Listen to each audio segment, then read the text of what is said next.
Before I start the video, as a quick reminder, check out my links down below to help support the channel. I am now in partnership with Baron of Dice. They have some awesome TCG accessories like playmats, deck boxes, and dice. And if you want to level up your setup, it is the perfect way to do so. And if you want to support the channel directly and get some sweet perks, consider joining the Patreon. If you want to get early access to videos or even some deck help, Patreon is where it's at. And so without further ado, let's get back into the video. Hey, how's it going, everybody? Welcome back to Jurassic Magic, and in today's video I'm going to dive into another Avatar The Last Airbender commander, and that would be Fire Lord Azula. And let me tell you something, this one is extremely pushed. Just like her father Ozai, I think this is going to be another powerful commander within the set that is going to see a lot of play. There is a couple of different versions of Azula within the set. Personally, I believe Fire Lord Azula is the best one, mainly because it's in Grixis color combinations, and it's quite busted, not gonna lie. So first, in order to build a great commander deck around this card, let's first read what it does so that we can assess it and see what kind of strategy we want to follow. So for one blue, black, and a red, it's a legendary creature, human noble, with firebending 2, so whenever she attacks, you're making 2 red mana. And whenever you cast a spell while Fire Lord Azula is attacking, copy that spell. You may choose the new targets for the copy, and she has a 4/4 body. So at first, not gonna lie, I kind of undervalued this. When I first read this, I thought, okay, you're just gonna be casting a lot of instants to just copy them, but I realized,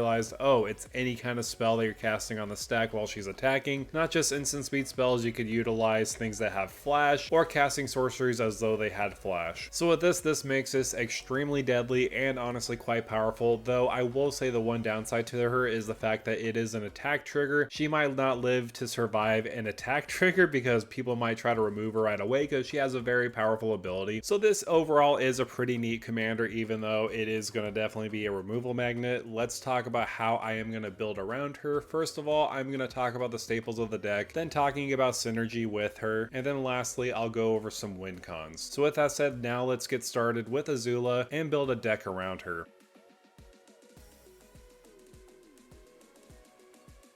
So when considering staples, you need ramp, card draw, and interaction. Of course, Grixis has no shortage of interaction as well as card draw. It does lack in the ramp package just a little bit, but of course you could kind of evade that here and there with some mana rocks. Obviously, you're going to use probably a lot more rituals as far as getting Azula out, which can be also useful if you have some instant speed rituals like Cabal Ritual, Dark Ritual, or even like Desperate Ritual. Because if you copy those, instead of just 3 mana, you could get 6 mana, especially with cards like Pyretic Ritual and Desperate Ritual. Because she is attacking, you're making 2 mana in the air. You could cast Desperate Ritual or Pyretic Ritual right away and copy it and get 6 mana floating in the air. Of course, there's a lot of other rituals you could utilize. Those are just some of the ones I thought about. And personally, I think rituals are going to be huge in this deck, especially instant speed ones. You want to put as much as you can so that way you could just cast more things at instant speed. However, card draw is more important, at least in this deck, in my opinion, mainly because you want to have a huge hand that you could just constantly cast spells left and right with. So something like Enduring Curiosity will potentially just cost 2 blue mana when you think about it. When you swing in with Azula, you're making 2 red mana in the air. You could flash this in, get an additional token copy of Enduring Curiosity, and if Azula connects, you're going to get 2 card draw instead of 1. And of course, the more creatures you're swinging in with, the more card draw you are going to be getting. However, I feel like in more times than not, you're going to be using cards that have one-time effects that will give you a lot of card draw all at once, because when you swing in with Azula, you could just copy that spell. Something like Prismari Command is an excellent choice. It is a very versatile card in this deck because if you copy this, you could get these effects twice essentially. Removal, card draw, well, more like card selection. You get treasure tokens and destroying artifacts. This is doing everything for you. This is a very good card. They'll give you a lot of value, especially if you copy it. I also like cards like Unexpected Windfall or even Big Score. These are actually really good with copying because with the additional cost, you're only discarding 1 card, but in return, you're getting 2 copies of this on the stack, drawing 4 cards and making 4 treasure tokens. That is what I call value. Another powerful option as far as getting card draw goes is Fairy Mastermind, mainly because it has flash. Whenever an opponent draws their second card each turn, you draw a card, and it has the activated ability of each player draws a card. Why stop there at 1 Fairy Mastermind when you could get 2? I was also going to include the other card that's very similar to it. I believe it's more similar to Archivist of Agama, and that's Wan Shi Tong Librarian. This is going to be another great card draw engine that you could utilize in the deck. Personally, you're not going to be using it to get a double effect because it has the legendary rule. So really, you're just going to be flashing it in in and get a ton of card draw. So we have ramp, card draw, and we do need interaction, and Grixis has a ton of interaction spells, and what makes it very powerful with Azula is the fact that you can essentially get 2 removal spells all in one card with like Withering Torment. Instead of removing 1 enchantment, you're going to be removing 2 enchantments. That could apply for something like Deadly Rollick. Instead of removing 1 creature on the battlefield, you are going to be removing 2 creatures on the battlefield. So again, that is extremely powerful and honestly a little cracked in my opinion. However, you probably don't want to just stop there, just focusing on cards that have instant speed or even cards that have flash. Why not just give all your spells flash by using cards like High Fate Trickster, Leyline of Anticipation, or even Chromatic Orrery? All these effects will help you give flash to all your spells that you're casting, all your sorcery spells, and all your creatures too, and that's going to be very important because I wanted to highlight some of my personal favorite creatures of the deck. I like creatures that do have Magecraft, so you have Siegemore Witch, Stormkiln Artist, or even Archmage Emeritus. All these are crazy powerful for the deck because of course the more instant spells we're casting and copying, the more card draw, treasures, or even tokens we're putting on the battlefield. And if we could cast those at flash speed, the more we're going to get value out of them too. But I feel like the best one out of the rest is Veyran, Voice of Duality. This has a Magecraft ability of whenever you cast or copy an instant or sorcery spell, it gets +1/+1 until end of turn. Also, it's a Panharmonicon for copying instant or sorcery spells or casting them too. You get it an additional time, so that is also going to be huge. So now that I've talked about some staples of the deck, I didn't go over every individual staple. I just wanted to go over ones that are good for the deck that will help us further our game plan. I wanted to shift my focus in synergizing with our commander.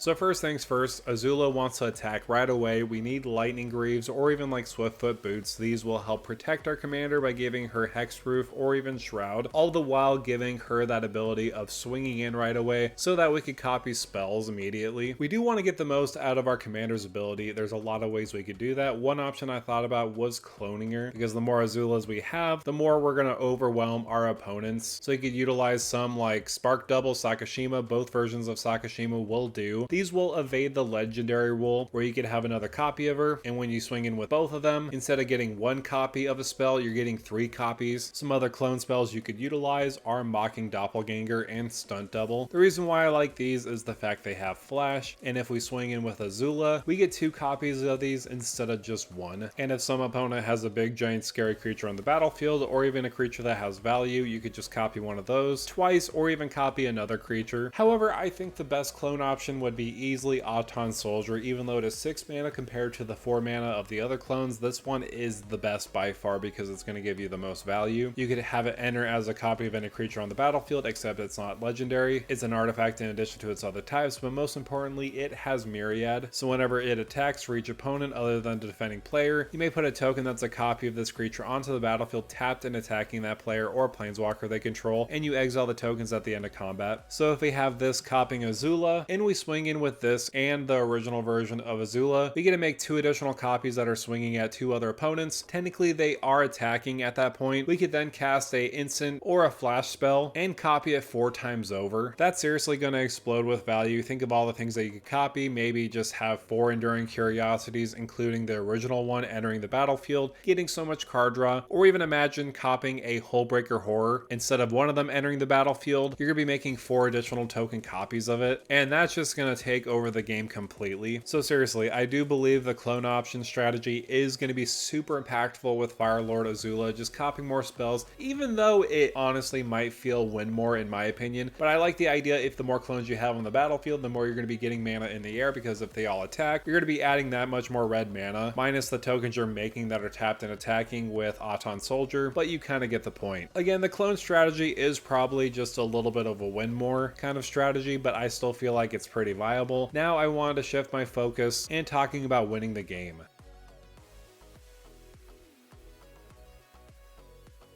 So honestly, there's no way to sugarcoat this. This is going to be a very easy commander to win the game with. There's so many combos that you could utilize with her. Just the fact that you can copy any kind of spell while she is attacking is insane. It does remind me of Calamax, where it just combos with a ham sandwich. One combo I immediately thought about was using copy spells along with cards that have Magecraft like Archmage Emeritus or even Stormkiln Artist. For the sake of the scenario, let's just say you have Archmage Emeritus on the battlefield along with your commander swinging in order to start a combo off, you would need to have a spell on the stack. Let's just say you cast a lightning bolt. You could then use a card like Reverberate to then copy the lightning bolt, but then on the stack, because you cast Reverberate while in combat, you could then copy that Reverberate off of Azula's ability and then copy that Reverberate over and over again, targeting Reverberate. And you can do this for as long as you want. Draw your whole entire deck with Archmage Emeritus, or even if you have Stormkilled Artist, you get infinite mana and probably find a win from there. There are some other funny ways to win or even knock out one opponent. Let's just say hypothetically you're swinging with Azula, and on the stack you cast Monstrous Rage. Of course, because you are in combat, you're going to get an additional copy on the stack, giving her +6/+2 with Trample, making her a 10/6. You could even up the ante by using cards like Bulk Up or even Unleash Fury, which will double the power of target creature until on a turn, which again, because you are in combat, you will double her power and double it again because of the additional copy, swinging in for potentially 40 damage with Trample, all for just 3 mana. Of course, that applies with your commander, but again, still, that is pretty insane. You could just throw in a Chandra's Ignition to blow up the table, dealing 40 damage to each other player. So again, there's a lot of fun ways you could win with Azula. I just barely scratched the surface, and honestly, that's what makes her quite powerful, is the fact that you could just really cast anything on her combat. But of course, she is a glass cannon. People could remove her in response before you even go to combat, where you are trying to do a big splashy play, but then it all gets crumbled by one removal spell. So definitely use some protection like counter spells or even like those boots. But with that said, that is going to do it for me, guys. Thank you guys so much for coming by and watching this video on Fire Lord Azula. Again, this is one extremely powerful commander. The fact that you could just copy anything while she is attacking is extremely nuts. I feel like there's so much combo potential with this commander. I do see this being a bracket 3, bracket 4 kind of deck. I don't see it being anything lower, mainly because of her power scaling. But if you disagree with me, let me know down below in the comments, or let me know what other cards synergize well with her. I would love to hear your thoughts. Also, if you can, make sure to like, share, and subscribe to the channel. And with that out of the way, thank you for stopping by.